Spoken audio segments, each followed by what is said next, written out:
অফিসের কাজঘেরা কর্পোরেট পরিবেশের মাঝে যে এমন একটা মুহূর্ত লুকিয়েছিল, সেটা হৃদয়ের কল্পনার বাইরে ছিল। নতুন জয়নিং, এক হাতে ল্যাপটপ ব্যাগ আর অন্য হাতে অ্যাপয়েন্টমেন্ট লেটার নিয়ে সে যখন তার কিউবিকলের দিকে এগিয়ে যাচ্ছিল, ঠিক তখনই উল্টো দিক থেকে আসা মেয়েটির সাথে প্রায় ধাক্কা লাগার উপক্রম হলো। হৃদয় থমকে দাঁড়ালো। মেয়েটির চোখে চোখ পড়তেই বুকের ভিতরটা যেন একটা চেনা সুরের ধাক্কায় কেঁপে উঠল। সেই পরিচিত চোখের মণি, চিবুকের তিল, সবটাই বড্ড চেনা। শ্রী, তুই এখানে? মেয়েটি একটু থমকে দাঁড়ালো। ঠোঁটের কোণে খুব হালকা একটা হাসি ফুটে উঠল, যা কেবল হৃদয়ের পক্ষে চেনা সম্ভব। হ্যাঁ, আমি এখানে। কিন্তু তুই এখানে কি করছিস? ভালো আছিস? বহুদিন পর দেখা হলো। হৃদয় বাকরুদ্ধ হয়ে তাকিয়ে রইল। স্কুল লাইফে সেই চঞ্চল শ্রী এখন অনেক শান্ত, অনেক বেশি ব্যক্তিত্বময়ী। পরনে ফরমাল শাড়ি, চুলে আলতো করে ক্লিপ আটকালো। হৃদয়ের মনে পড়ে গেল স্কুল ছুটির পর সাইকেল নিয়ে স্ত্রীর পিছু পিছু যাওয়ার দিনগুলো। আজ 10 বছর পর সে মেয়েটি তার সহকর্মী। এরপর অফিসের প্রথম কয়েকটা দিন হৃদয়ের কাটল ঘোরের মধ্যে। সে খেয়াল করল স্ত্রী খুব একটা কথা বলে না, ডেস্কে বসে এক মনে কাজ করে। লাঞ্চ ব্রেকেও খুব পরিমিত হাসি ঠাট্টা, কিন্তু তার সেই নীরবতার মাঝেও একটা অদ্ভুত মায়া জড়িয়ে আছে। বিকেলের দিকে যখন অফিসের বারান্দায় সূর্যাস্তের আলো এসে পড়ে, হৃদয় প্রায়ই দেখত স্ত্রী জানালার কাছে গিয়ে দাঁড়ায়। তার সে নিঃশব্দ চাহনি হৃদয়ের মনে অজানা একটা অস্থিরতা তৈরি করত। জানিস শ্রী, তোর এই চুপচাপ থাকাটা না মাঝে মাঝে বড্ড রহস্যময় লাগে। স্কুলে সেই চটপটে মেয়েটা কোথায় হারালো বলতো? সময় অনেক কিছু বদলে দেয় রে। কাজ শেষ কর, আজ দেরি হয়ে যাচ্ছে। দিন গড়াতে লাগলো। কাজের চাপে কিংবা কফি ব্রেকে তাদের ছোট ছোট কথোপকথনগুলো ধীরে ধীরে গভীর হতে শুরু করলো। স্ত্রী কথা কম বললেও হৃদয়ের পছন্দ অপছন্দগুলো ঠিকই মনে রেখেছিল। একদিন বৃষ্টির দুপুরে ক্যাফেটেরিয়ায় কফি খেতে খেতে হৃদয় লক্ষ্য করল স্ত্রী নিঃশব্দে তার কফিতে ঠিক 2 চামচ চিনি মিশিয়ে দিচ্ছে, ঠিক যেমনটা সে স্কুল জীবনে করত।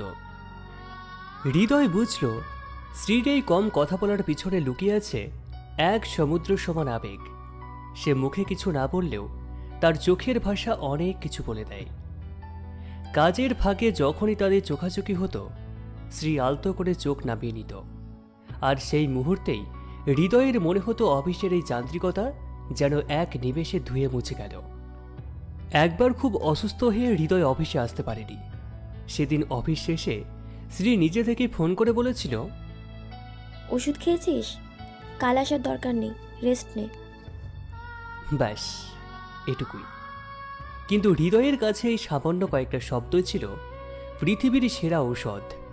সে বুঝতে পারছিল তাদের মাঝে বন্ধুত্বের দেওয়ালটা কখন যে ধীরে ধীরে পার হয়ে প্রেমের সীমানায় এসে দাঁড়িয়েছে, তা তারা কেউই টের পায়নি। হৃদয় অনুভব করল সে শ্রীর এই মৃতভাষী রূপটার প্রেমে পড়েছে। শ্রীর না বলা কথাগুলো পড়ার এক অদ্ভুত নেশা তাকে পেয়ে বসেছে। অফিসের করিডোরে তার পারফিউমের ঘ্রাণ পাওয়া বা ফাইল আদান প্রদানের সময় আঙুলের 1 সেকেন্ডের স্পর্শ, সবকিছু হৃদয়ের কাছে এক একটা কবিতা হয়ে ধরা দিতে লাগলো। সেদিন অফিস থেকে ফেরার পথে পার্কিং লটে শ্রীর একা দাঁড়িয়েছিল। আকাশ জুড়ে মেঘের ঘন ঘটা। হৃদয় এগিয়ে গিয়ে দাঁড়ালো তার পাশে। শ্রী, আজকে বৃষ্টি নামার আগে কিছু বলা যায় না? শ্রী এবার সরাসরি হৃদয়ের চোখের দিকে তাকালো। তার চোখে তখন এক অদ্ভুত কোমলতা। সে কিচ্ছু বলল না, শুধু হৃদয়ের শার্টের হাতাটা হালকা করে চেপে ধরল। সে আলতো স্পর্শে হৃদয় পেয়ে গেল তার সব প্রশ্নের উত্তর। বৃষ্টির ছাট তখন পার্কিং লটের টিনের চালে একটা ছন্দময় শব্দ তুলছে। চারপাশটা আবছা অন্ধকার, শুধু ল্যাম্পপোস্টের হলদেটে আলোয় বৃষ্টির প্রতিটা ফোঁটা হীরের দানার মতো চিকচিক করছে। শ্রী তখনও হৃদয়ের শার্টের হাতাটা আলতো করে ধরে আছে। তার শান্ত শীতল হাতের স্পর্শ হৃদয়ের ধমনীতে এক উষ্ণ স্রোত বইয়ে দিল। হৃদয় খুব সাবধানে স্ত্রীর চিবুকটা সামান্য উঁচিয়ে ধরল। স্ত্রীর চোখে এক অদ্ভুত জলছবি, যেখানে ভয় আর ভালোবাসা একাকার হয়ে আছে। 10 বছর আগে তোকে বলতে পারিনি শ্রী। স্কুলের শেষ দিনটাই ভেবেছিলাম সব বলবো, কিন্তু হারাবার ভয়টা বড্ড বেশি ছিল, আর সেই ভয়টা আর রাখতে চাইছি না আমি।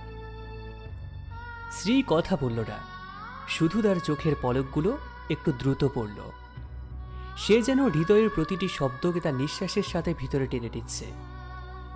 তোকে ভালোবাসা মানে আমার কাছে কোনো বিশাল আয়োজন নয়। তোকে ভালোবাসা মানে তোর ওই নীরবতাগুলোকে আঁকলে রাখা, তোর ওই মায়াবী চোখের দিকে চেয়ে সারা জীবন কাটিয়ে দেওয়া। আমি কি আরেকবার সে অধিকারটা পেতে পারি? শ্রী এবার মাথা নিচু করে হৃদয়ের বুকের কাছে একটু সরে এলো। তার কপালে এসে পড়া কয়েকটা অবাধ্য চুল হৃদয় নিজের আঙুল দিয়ে কানের পিছনে গুজে দিল। শ্রীর শরীরটা সামান্য কেঁপে উঠল, কিন্তু সে সরে গেল না। আমি জানতাম তুই ঠিক খুঁজে নিবি।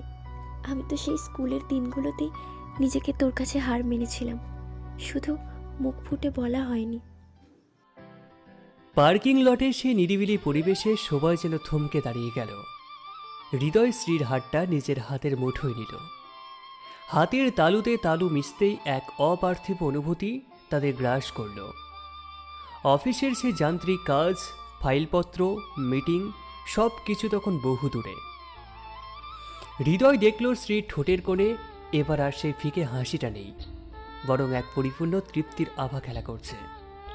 সে লক্ষ্য করল স্ত্রীর চোখের কোণে এক ফোঁটা অশ্রু টলমল করছে, কিন্তু সেটা দুঃখের নয়, বরং এক দীর্ঘ প্রতীক্ষা শেষের স্বস্তির। কেঁদে ফেললি? আমি কি খুব বেশি পড়ে ফেলেছি রে? শ্রী মাথা নেড়ে মুচকি হেসে বলল, না রে, শুধু ভাবছি তুই এত বোকা কেন, এত বছর সময় কেন নিলি। হৃদয় শ্রীর হাতটা নিজের ঠোঁটের কাছে টেনে নিয়ে আলতো করে চুমু খেল।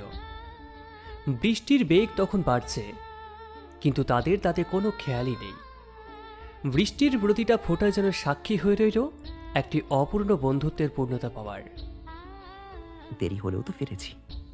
এখন থেকে অফিসের প্রত্যেকটা সকাল আর বিকেলের কফি হবে শুধু তোর আর আমার।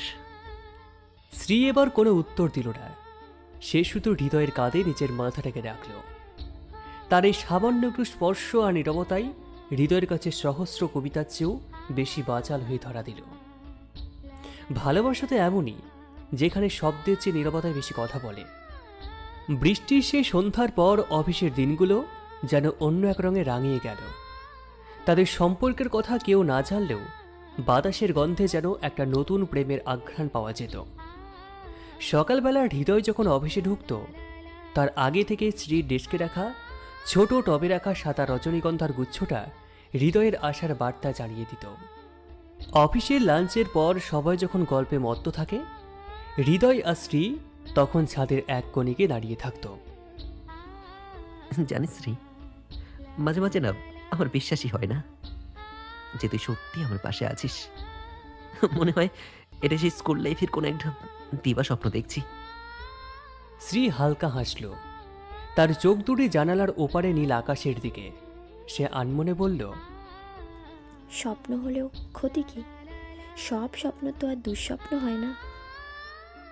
অফিসে তারা একে অপরের প্রতি পেশাদার আচরণ করলেও আড়ালে তাদের চাহনি বদলে যেত। হয়তো কোনো জরুরি মিটিংয়ে হৃদয়ের পাওয়ার পয়েন্ট প্রেজেন্টেশন চলাকালীন শ্রী ডায়েরির এক কোণে ছোট করে একটা হৃৎপিণ্ডের ছবি আঁকত। হৃদয় সেটা দেখে ফেললে শ্রী দ্রুত অন্যমনস্ক হওয়ার ভান করত। এই ছোট ছোট লুকোচুরি তাদের সম্পর্ককে আরও মিষ্টি করে তুলল। একদিন বিকেলে শ্রী তার নিজের কেবিনে ফাইল গোছাচ্ছিল। বাইরে তখন গোধূলির আলো ফিকে হয়ে আসছে। হৃদয় ঘরে ঢুকে দরজাটা হালকা করে ভেজিয়ে দিল। আজও কি কম কথা বলে স্বপ্ন নিয়েছিস? সারাটা দিনে তো একবারও মুখ খুলে আসলি না। শ্রী কাজ থামিয়ে হৃদয়ের দিকে তাকালো। তার চোখে তখন খেলা করছে এক অদ্ভুত গভীরতা। সে চেয়ার ছেড়ে উঠে হৃদয়ের সামনে এসে দাঁড়ালো। হাসি কি সবসময় ঠোঁটে থাকে রে? মাঝে মাঝে হাসির চেয়ে শান্ত থাকাটা অনেক বেশি সুখের। হৃদয় শ্রীর দুহাত নিজের হাতের মধ্যে টেনে নিল। শ্রীর চুড়ির মৃদু রিন রিন শব্দে ঘরটা একটা মায়াবী পরিবেশে ভরে উঠল। তুই যখন এভাবে চুপ করে তাকিয়ে থাকিস, তখন মনে হয় তোর চোখের গভীরতায় আমি হারিয়ে যাচ্ছি। তোর এই কম কথা বলাটাই বোধহয় আমার সবচেয়ে বড় দুর্বলতা। শ্রী এবার আর নিজেকে গুটিয়ে রাখল না। সে খুব আলতো করে হৃদয়ের শার্টের কলারটা ঠিক করে দিতে দিতে তার কপালে নিজের ঠোঁট ছোঁয়ালো। হৃদয়ের মনে হলো যেন বিদ্যুৎ খেলে গেল সারা শরীরে। অফিস থেকে ফেরার সময় তারা এখন আর আলাদা যায় না। শহরের জ্যামে আটকে থাকা বাসের ভিড়ে কিংবা অ্যাপ ক্যাবের পিছনে সিটে তাদের হাতগুলো শক্ত করে ধরা থাকে। হৃদয়, বাড়িতে কী সব বলবি? আমি কিন্তু বেশি নাটকীয়তা পছন্দ করি না। তোকে কোনো নাটক করতে হবে না। তুই শুধু আমার পাশে থাকিস, বাকি সবটা আমি গুছিয়ে নেব। আমি চাই আমাদের এই নীরব প্রেমটা এবার একটা পূর্ণতা পাক। শ্রী আর কিচ্ছু বলল না। সে শুধু জানালার কাচের উপর মাথা রাখল। বাইরে রাস্তার ল্যাম্পপোস্টের আলো তার মুখে পর্যায়ক্রমে আলো ছায়ার খেলা তৈরি করছিল। হৃদয় তার কাঁধে হাত রাখল। সে জানত শ্রীর এই নীরবতায় তার সম্মতির সবচেয়ে বড় প্রমাণ। অফিসের সেই নতুন জয়নিং থেকে শুরু হওয়া বন্ধুত্ব আজ এক গভীর ভালোবাসায় মোহনা এসে দাঁড়িয়েছে। জীবনের এই নতুন অধ্যায়ে তারা দুজন দুজনের পরিপূরক। হৃদয় তার শব্দ দিয়ে আর শ্রী তার স্নিগ্ধ নীরবতা দিয়ে। অফিসে সেই ছোট ছোট মুহূর্তগুলো যখন পরিণতির দিকে এগোতে লাগলো, তখন হৃদয়ের মনে হলো শ্রীকে ছাড়া তার জীবনটা একটা অসমাপ্ত পাণ্ডুলিপি। বিয়ের প্রস্তাবটা কোনো রেস্তোরাঁ বা দামি জায়গায় নয়, হৃদয় দিয়েছিল অফিসে সেই ছাদেই, যেখানে তাদের নীরব প্রেম ডানা মেলেছিল। হৃদয় হাঁটু গেড়ে বসেনি, শুধু স্ত্রীর হাতটা শক্ত করে ধরেছিল। স্কুলে সেই বন্ধুটাকে কি সারা জীবনের জন্য আমাকে রাখা যায়? শ্রী উত্তর দেয়নি, শুধু চোখের কোণে জমা হওয়া এক ফোঁটা আনন্দের অশ্রু দিয়ে নিজের মৌন সম্মতি জানিয়েছিল। বিয়ের দিনটা ছিল একদম সাধারণ অথচ মায়াবী। শ্রীর পছন্দ অনুযায়ী জাঁকজমক এড়িয়ে খুব ঘরোয়াভাবে বিয়ের আয়োজন করা হলো। লাল বেনারসিতে শ্রীকে যখন পিড়িতে করে নিয়ে আসা হলো, হৃদয়ের মনে হলো যেন এক জীবন্ত প্রতিমা দেখছে। কপালে চন্দনের কারুকাজ, নাকে নোলক, আর সেই পরিচিত শান্ত চোখ দুটো আজ আরও বেশি উজ্জ্বল। পুরোহিতের মন্ত্রোচ্চারণের মাঝে হৃদয় আর চোখে শ্রীর দিকে তাকালো। শ্রীর মুখটা লজ্জায় আর উত্তেজনায় সামান্য আরক্ত হয়ে আছে। শ্রী, তোকে আজ পৃথিবীর সবচেয়ে সুন্দর নারী মনে হচ্ছে। বিশেষ কর আমি তাকাতেই পারছি না। শ্রী নিচু স্বরে সামান্য হেসে বলল, চুপ কর, সবাই শুনবে মন্ত্রে মন্ত্রে। হৃদয় মনে মনে হাসল। বিয়ের পিড়িতে বসেও শ্রীর সেই একই রকম শাসন, ঠিক যেমনটা সে স্কুলে করত। শুভ দৃষ্টির সময় যখন বড় একটা পান পাতা সরিয়ে চার চোখ এক হলো, তখন হৃদয়ের মনে হলো 10 বছরের দীর্ঘ পথ চলা যেন এক নিমেষে সার্থক হলো। অগ্নিকুণ্ডে চারপাশে 7 পাক ঘোরার সময় হৃদয় অনুভব করছিল শ্রীর শাড়ির আঁচল তার চাদরের সেই গাঁটছড়াটা আসলে তাদের দুই আত্মার বন্ধন। সবচেয়ে আবেগময় মুহূর্তটা এলো সিঁদুর দানের সময়। হৃদয় যখন স্ত্রীর সিঁথিতে সিঁদুর পরিয়ে দিচ্ছিল, স্ত্রীর চোখ দুটো বুজে এলো, তার চোখের পাতা ভিজে উঠেছে। হৃদয়ের হাতের ছোঁয়ায় স্ত্রীর সারা শরীরে এক অদ্ভুত শিহরণ বয়ে গেল। আজ থেকে তুই সম্পূর্ণ আমার, অফিস থেকে বাড়ি সব জায়গাতেই। স্ত্রী হৃদয়ের দিকে তাকিয়ে স্নিগ্ধ হাসি হেসে বলল, আর তুই আমার, এখন থেকে আর কোনো আড়াল নেই। ফুলশয্যার ঘরটা সাজানো হয়েছিল রজনীগন্ধা আর বেলি ফুলের স্নিগ্ধ গন্ধে। স্ত্রী জানালার ধারে একা দাঁড়িয়েছিল, পরনে তখনও সেই ভারী লাল শাড়ি। আকাশ জুড়ে এক ফালি চাঁদ উঠেছে। হৃদয় ঘরে ঢুকে দরজাটা আলতো করে আটকে দিল। সে স্ত্রীর পিছনে গিয়ে দাঁড়ালো। স্ত্রী ঘাড়ের কাছে ছড়িয়ে থাকা অবাধ্য চুলগুলোকে সরিয়ে দিয়ে সে খুব আস্ত করে স্ত্রীর কাঁধে মুখ রাখল। কি ভাবছিস শ্রী? সে অফিসের প্রথম দিনের কথা ভাবছি স্কুল লাইফে সেই চঞ্চল ছেলেটা আজ আমার স্বামী। জীবন কত অদ্ভুত, তাই না?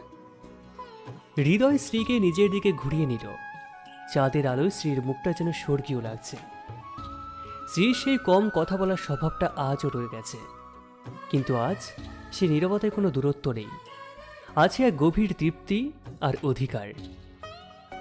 আমি কথা দিচ্ছি শ্রী, তোকে সারা জীবন এভাবেই আঁকড়ে রাখবো। তোর নীরবতাগুলোকে আমি আমার ভালোবাসা দিয়ে ভরিয়ে দেবো। শ্রী কিচ্ছু বলল না। সে শুধু তার দুহাত দিয়ে হৃদয়ের গলা জড়িয়ে ধরল এবং পরম শান্তিতে তার বুকের মধ্যে মাথা রাখল। বাসর রাতে সে নিস্তব্ধতায় দুজনের হৃস্পন্দন যেন এক সুরে বাজতে লাগল। অফিসের সে নতুন সহকর্মী, স্কুল লাইফে সেই পুরনো বন্ধু আজ থেকে হলো হৃদয়ের চিরকালের সঙ্গিনী। জীবনের দীর্ঘ পথে তাদের এই প্রেম আর বন্ধুত্বের গল্প এখন এক নতুন ঠিকানায় পৌঁছালো। বিয়ের কয়েক মাস পার হতে না হতেই হৃদয়ের চিরচেনা চঞ্চল স্বভাবে এক অদ্ভুত পরিবর্তন এলো। যে হৃদয় সারাক্ষণ কথা বলে ঘর মাতিয়ে রাখত, সে এখন কেমন যেন শান্ত আর গম্ভীর হয়ে গেছে। অফিস থেকে ফিরে সে আর আগের মতো স্ত্রীর সাথে খুনসুটি করে না, বরং বারান্দার অন্ধকারে একা একা বসে থাকে। স্ত্রী বিষয়টি লক্ষ্য করেছিল। সে জানত হৃদয়ের এই নীরবতা স্বাভাবিক নয়। হৃদয়, তুই কি কিছু লুকাচ্ছিস আমার কাছ থেকে? এমন চুপচাপ হয়ে গেলি কেন? কিচ্ছু না রে শ্রী, শুধু মনে হয় মাঝে মাঝে এই নীরবতা সংক্রামক। তুই যেমন শান্ত থাকতে ভালোবাসিস, আমিও হয়তো তোর সেই রঙে মিশে আছি। হৃদয় হাসার চেষ্টা করল, কিন্তু সেই হাসিতে আগে সেই প্রাণবন্ত ভাবটা ছিল না। সে বুঝতে পারল তাদের সম্পর্কের সমীকরণটা বদলে যাচ্ছে। হৃদয়ের এই হঠাৎ বদলে যাওয়া শান্ত রূপটা তাকে এক অজানা আশঙ্কায় ডুবিয়ে দিল। হৃদয়ের এই রহস্যময় নীরবতা স্ত্রীকে কুড়ে কুড়ে খাচ্ছিল। যে ছেলেটা একটা মুহূর্ত কথা না বলে থাকতে পারত না, সে এখন রাতের পর রাত জানালার বাইরে তাকেই কাটিয়ে দেয়। একদিন মাঝরাতে স্ত্রী দেখল হৃদয় ডায়েরিতে খুব দ্রুত কিছু লিখছে আর বারবার তা মুছে ফেলছে। পরদিন অফিস থেকে ফেরার পর স্ত্রী আর ধৈর্য ধরে রাখতে পারল না। সে হৃদয়ের সামনে গিয়ে শক্ত হয়ে দাঁড়ালো। হৃদয়, অনেক হয়েছে। এবার বল, তুই আসলে কি লুকাচ্ছিস? কেন তুই এমন পাথরের মতো হয়ে আছিস? হৃদয় প্রথমে এড়িয়ে যেতে চাইল, কিন্তু স্ত্রীর চোখে স্থির চাহনি দেখে সে দীর্ঘশ্বাস ফেলল। ড্রয়ার থেকে একটা মেডিকেল রিপোর্ট বের করে সে স্ত্রীর হাতে দিল। রিপোর্টে ধরা পড়েছে হৃদয়ের ভোকাল কার্ডে একটি জটিল সমস্যা হয়েছে, যা অপারেশন না করলে প্রাণঘাতী হতে পারে। আর অপারেশন করলে হয়তো সে চিরতরে তার কণ্ঠস্বর হারাবে। শ্রী, আমি ভয় পাচ্ছি রে। যে শব্দ দিয়ে আমি তোকে ভালোবেসেছি, সেই শব্দগুলোই যদি হারিয়ে যায়, তুই কি এই শান্তরূপে আমাকে মেনে নিতে পারবি? আমি নিজেকে তোর সেই নীরবতার অভ্যেসে করে নিচ্ছিলাম, যাতে কথা হারানোটা আমার কাছে সহজ হয়ে ওঠে। স্ত্রীর পৃথিবীটা যেন এক মুহূর্তের জন্য দুলে উঠল, কিন্তু সে ভেঙে পড়ল না। সে ধীর পায়ে এগিয়ে গিয়ে হৃদয়ের ঠোঁটে আঙুল রাখল। তার চোখে এখন কোনো অশ্রু নেই, আছে এক অটল বিশ্বাস। তুই কি ভেবেছিস তোর কথাগুলোর প্রেমে পড়েছিলাম আমি? আমি তো তোর ওই চোখের মায়ার প্রেমে পড়েছিলাম, যা আমাকে 10 বছর আগে চিনতে পেরেছিল। তুই শব্দ হারিয়ে ফেললে হারাক, আমার কাছে তো আমার সেই পুরনো নীরবতা আছেই। আমরা না হয় কথা ছাড়াই একে অপরকে বুঝে নেব, ঠিক যেমন এতদিন অফিসে নিতাম। হৃদয় স্ত্রীর হাতটা নিজের বুকের বাপাশে চেপে ধরল। সে বুঝল তার এই বদলে যাওয়া বা শান্ত হওয়াটা আসলে কোনো দূরত্ব ছিল না, বরং স্ত্রীর অস্তিত্বের গভীরে মিশে যাওয়ার এক প্রস্তুতি ছিল। স্ত্রীর এই দৃঢ়তা হৃদয়ের মনের সমস্ত মেঘকে সরিয়ে দিল। অপারেশনের পর হৃদয় হয়তো আগের মতো কথা বলতে পারবে না, কিন্তু স্ত্রীর হাত ধরা থাকলে তার কোনো শব্দের প্রয়োজন হবে না। তাদের জীবনের এই নতুন নীরব অধ্যায়টি কেবল হৃদয়ের স্পন্দনের মধ্যে দিয়ে হবে।